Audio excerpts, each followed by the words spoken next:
Okay, നേമത്ത് രാജീവ് ചന്ദ്രശേഖർ ഇതാ നാമനിർദ്ദേശ പത്രിക സമർപ്പിക്കുകയാണ്. BJP 100% വിജയപ്രതീക്ഷ വെച്ച് പുലർത്തുന്ന ഭാരതീയ ജനതാ പാർട്ടിയുടെ കേരളത്തിലെ തന്നെ ഏറ്റവും സ്വാധീന കേന്ദ്രങ്ങളിൽ ഒന്നാണ് നേമം. 2021 കണക്കുകൾ നോക്കിക്കഴിഞ്ഞാൽ 51,888 വോട്ടുകൾ കുമ്മനം രാജശേഖരൻ അവിടെ നേടിയിരുന്നു. നേരിയ മാർജിനിൽ മാത്രമാണെന്ന് നേമം BJPക്ക് കൈവിട്ടു പോയത്. അതിനാൽ ഈ നിയമസഭാ തെരഞ്ഞെടുപ്പിൽ 2016 ആവർത്തിക്കുക എന്ന ലക്ഷ്യത്തോടു കൂടിയാണ് രാജീവ് ചന്ദ്രശേഖർ ഇറങ്ങുന്നത്. അതിനാൽ നേമം കഴിഞ്ഞ ലോക്സഭാ തെരഞ്ഞെടുപ്പിലും തദ്ദേശ തെരഞ്ഞെടുപ്പിലും ഒക്കെ BJPക്ക് ഒപ്പമായിരുന്നു. അതിനാൽ വരുന്ന ഈ നിയമസഭാ തെരഞ്ഞെടുപ്പിലും അവിടെ വലിയ മുന്നേറ്റം നടത്താനാകുമെന്ന പ്രതീക്ഷ രാജീവ് ചന്ദ്രശേഖറിനുണ്ട്.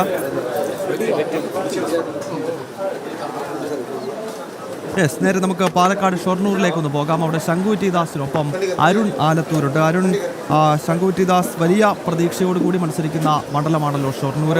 കേരളത്തിൽ BJPയുടെയും മറ്റ് ദേശീയ പ്രസ്ഥാനങ്ങളുടെയും ഒക്കെ ഒരു ഭൗതിക മുഖമാണ് ശംഖു എന്ന കാര്യത്തിൽ സംശയമില്ല. ശബരിമല യുവതീ പ്രവേശന കാലഘട്ടത്തിലൊക്കെ ശംഖുവിലെ ഭൗതിക യുവത്വം അത് നമ്മൾ കണ്ടതാണ്. എപ്പോഴാണ് അദ്ദേഹം പത്രിക സമർപ്പിക്കുക? എത്രത്തോളം വലിയ ആവേശക്കാഴ്ചയാണ് ഷൊർണൂർ? ഗൗതം, അല്പസമയത്തിനകം തന്നെ ഷൊർണൂരിലെ NDA സ്ഥാനാർത്ഥി അഡ്വക്കേറ്റ് ശംഖു ടി ദാസ് നാമനിർദ്ദേശ പത്രിക സമർപ്പിക്കും. ഒറ്റപ്പാലത്തെ സബ് കളക്ടർ ഓഫീസിലാണ് അദ്ദേഹം നാമനിർദ്ദേശ പത്രിക സമർപ്പിക്കുന്നത്. വരണാധികാരിയായ ഒറ്റപ്പാലം സബ് കളക്ടർ അഞ്ജിത് സിംഗ് മുൻപാകെയാണ് 2 സെറ്റ് പത്രിക സമർപ്പിക്കുക. BJPയുടെ ജില്ലാ ജനറൽ സെക്രട്ടറി ആയിട്ടുള്ള EP നന്ദകുമാറാണ് ഇവിടുത്തെ ഡമ്മി സ്ഥാനാർത്ഥി. ഏതായാലും സ്ഥാനാർത്ഥി ഇപ്പോൾ ഇവിടെയുണ്ട്. ഏതാനും നിമിഷങ്ങൾക്കകം തന്നെ നാമനിർദ്ദേശ പത്രിക സമർപ്പിക്കുന്നതിന് വേണ്ടിയുള്ള തയ്യാറെടുപ്പിലാണ്. നമുക്ക് അദ്ദേഹത്തോട് തന്നെ ചോദിക്കാം, ഈ ഘട്ടത്തിൽ, അതായത് നാമനിർദ്ദേശ പത്രിക സമർപ്പിക്കുന്ന ഈ ഘട്ടത്തിൽ എത്രമാത്രം ആത്മവിശ്വാസത്തിലാണ് NDA എന്ന്? കാരണം കഴിഞ്ഞ നിയമസഭാ തെരഞ്ഞെടുപ്പിൽ UDF-ഉമായിട്ട് 700 വോട്ടുകളുടെ മാത്രം വ്യത്യാസമാണ് ഈ ഷൊർണൂർ മണ്ഡലത്തിൽ ഉള്ളത്. അതുകൊണ്ട് തന്നെ ഇത്തവണ വിജയത്തിൽ കുറഞ്ഞതൊന്നും മുന്നിലില്ല എന്നുള്ളത് തന്നെയാണ്. എങ്ങനെയാണ് ഈ ഒരു നാമനിർദ്ദേശ പത്രിക സമർപ്പിക്കുന്ന ഘട്ടത്തിൽ എത്രമാത്രം ആത്മവിശ്വാസത്തിലാണ്? എന്താണ് പ്രതീക്ഷകൾ? തീർച്ചയായിട്ടും വലിയ ആത്മവിശ്വാസത്തിലും വലിയ ധൈര്യത്തിലും വലിയ പ്രതീക്ഷയിലുമാണ് ഉള്ളത്. ധാരാളം ആളുകളായിട്ടാണ് ഞങ്ങൾ ഇങ്ങോട്ട് വന്നിട്ടുള്ളത്. സാധാരണ ഷൊർണൂരിൽ നിന്ന് ഒറ്റപ്പാലത്ത് വന്ന് നാമനിർദ്ദേശ പത്രിക സമർപ്പിക്കുന്ന സമയത്ത് സ്ഥാനാർത്ഥിയും 2-3 ആളുകളും തന്നെ വരുന്നൊരു ശൈലിയാണുള്ളത്. പക്ഷേ ഇത്തവണ വലിയ പ്രവർത്തകരുടെ ഒരു ആവേശം ഉള്ളതുകൊണ്ട് ഒരു സംഘമായിട്ടാണ് നാമനിർദ്ദേശ പത്രിക സമർപ്പിക്കാൻ വന്നിട്ടുള്ളത്. ഇപ്പോൾ ഇവിടെ വന്നതിന് ശേഷം ഇവിടെ നിന്ന് കണ്ട ആളുകളാണ് ഇതൊക്കെ. ഇവരെല്ലാം ഒറ്റപ്പാലം കോടതിയിൽ പ്രാക്ടീസ് ചെയ്യുന്ന അഭിഭാഷകരാണ്, അഭിഭാഷക പരിഷത്തിൻ്റെ പ്രവർത്തകരാണ്. അവരെല്ലാം അവരുടെ പിന്തുണയും സ്നേഹവും അറിയിക്കാൻ വേണ്ടിയിട്ടാണ് ഇപ്പോൾ ഇങ്ങോട്ട് വന്നിട്ടുള്ളത്. ഈ വരുന്ന വഴിയിലുടനീളം ആളുകളുടെയൊക്കെ സ്നേഹവും അവരുടെയൊക്കെ പ്രതീക്ഷകളും കേട്ടുകൊണ്ടാണ് വന്നിട്ടുള്ളത്. വലിയ ധൈര്യം തോന്നുന്നുണ്ട്, വലിയ വിശ്വാസം തോന്നുന്നുണ്ട്. പ്രചാരണം ഏത് ഘട്ടത്തിലെത്തി? എങ്ങനെയാണ് പ്രചാരണം? ഇന്നിപ്പോൾ നാമനിർദ്ദേശമാണ്. 24-ാം തീയതിയാണ് കൺവെൻഷൻ തീരുമാനിച്ചിട്ടുള്ളത്. ഇതുവരെയുള്ള സമയം ഗൃഹസമ്പർക്കങ്ങളും കീ വോട്ടർ സമ്പർക്കങ്ങളും ഒക്കെ ആയിട്ടാണ് ചെലവഴിച്ചിട്ടുള്ളത്. ഇനി അങ്ങോട്ട് 25 മുതൽക്കാണ് വിവിധ പഞ്ചായത്തുകളിലേക്കുള്ള പര്യടനങ്ങൾ ആരംഭിക്കുന്നത്. വളരെ സിസ്റ്റമാറ്റിക്കായിട്ട്, വളരെ അടുക്കും ചിട്ടയോടും കൂടിയിട്ടുള്ള വളരെ സംഘടിതമായിട്ടുള്ള രീതിയിൽ തന്നെയാണ് പ്രചരണങ്ങൾ മുന്നോട്ട് പോകുന്നത്.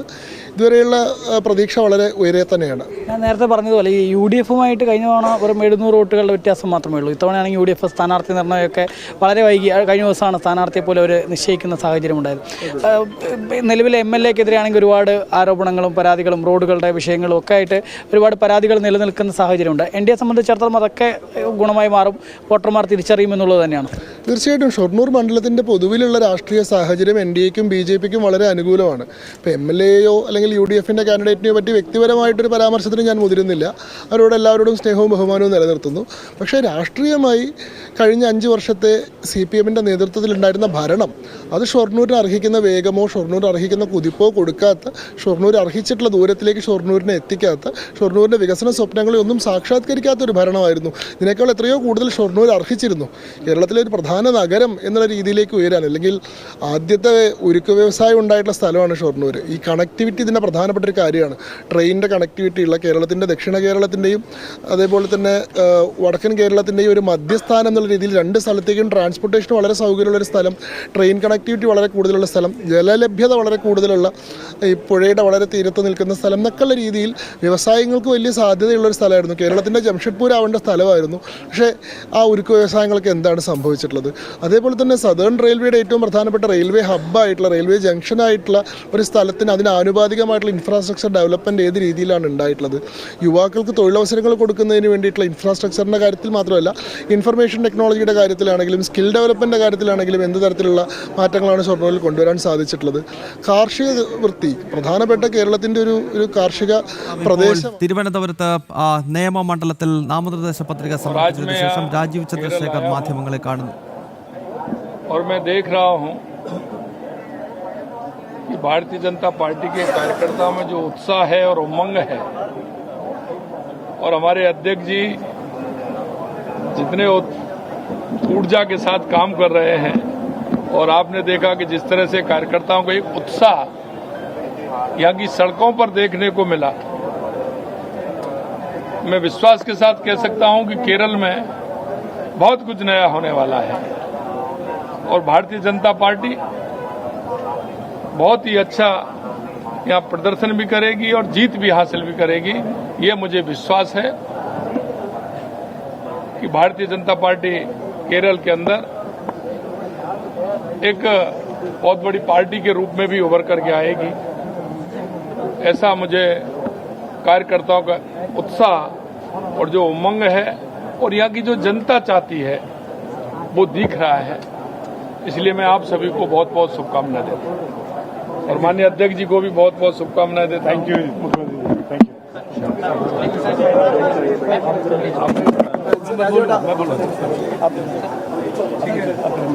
ठीक है मैंने जरूर साहब थैंक यू.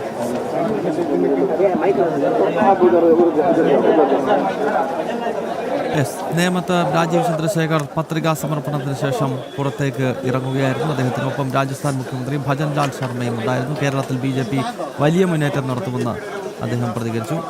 ഇപ്പോൾ രാജീവ് ചന്ദ്രശേഖർ പ്രതികരിക്കും. ആദ്യമായിട്ട് ഞാൻ എല്ലാവരും നന്ദി പറയാൻ ആഗ്രഹിക്കുന്നു.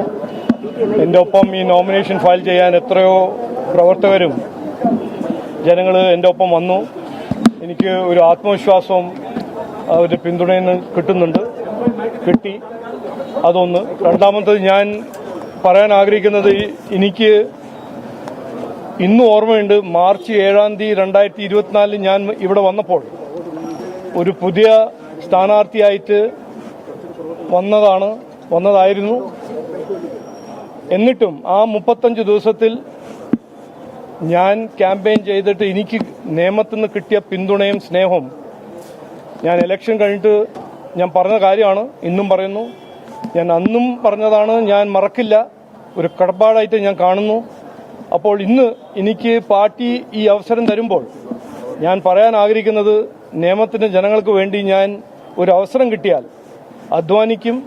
അവരുടെ പ്രശ്നങ്ങൾ പരിഹരിക്കാൻ എൻ്റെ 24 മണിക്കൂറും 365 ദിവസം എൻ്റെ ഒരു പരിശ്രമം ഉണ്ടാവും എന്ന് ഞാൻ ഇന്ന് ഉറപ്പു തരുന്നു, ഒരു വാഗ്ദാനമായിട്ട് മുമ്പോട്ട് വയ്ക്കുന്നു. അതുമാത്രമല്ല, ഇന്ന് ഇവിടെ നമ്മൾ കാണുന്നത് ഒരു വികസിത നിയമം എന്നൊരു മുദ്രാവാക്യം. അതിൻ്റെ ഒപ്പം ഞാൻ പറയാൻ ആഗ്രഹിക്കുന്നത്, ഈ നേമം മണ്ഡലത്തിൽ നിന്ന് ഈ വികസിത കേരളം എന്നൊരു ലക്ഷ്യം തുടങ്ങട്ടെ. നേമം മാത്രമല്ല, 140 നിയോജക മണ്ഡലത്തിൽ BJP NDA സ്ഥാനാർത്ഥികളെല്ലാവരും ജനങ്ങളോട് ഞാൻ അഭ്യർത്ഥിക്കുന്നു, അവർക്ക് പിന്തുണ കൊടുക്കണം, അനുഗ്രഹിക്കണം. നമ്മളെല്ലാവരുടെയും ലക്ഷ്യമാണ് ഇവിടെ ഒരു മാറ്റം കൊണ്ടുവരാൻ, ഒരു പുതിയ വികസിത കേരളം സൃഷ്ടിക്കാൻ, ഒരു വികസന രാഷ്ട്രീയം കൊണ്ടുവരാൻ. അപ്പോൾ എല്ലാവരും ഇന്ന് വന്ന എല്ലാവർക്കും ഞാൻ നന്ദി പറയുന്നു. അതിൻ്റെ ഒപ്പം ഞങ്ങൾക്ക് പിന്തുണ തരാനും ഞങ്ങളെ അനുഗ്രഹിക്കാൻ ഒരു അഭ്യർത്ഥനയും ഞാൻ പറയുന്നു.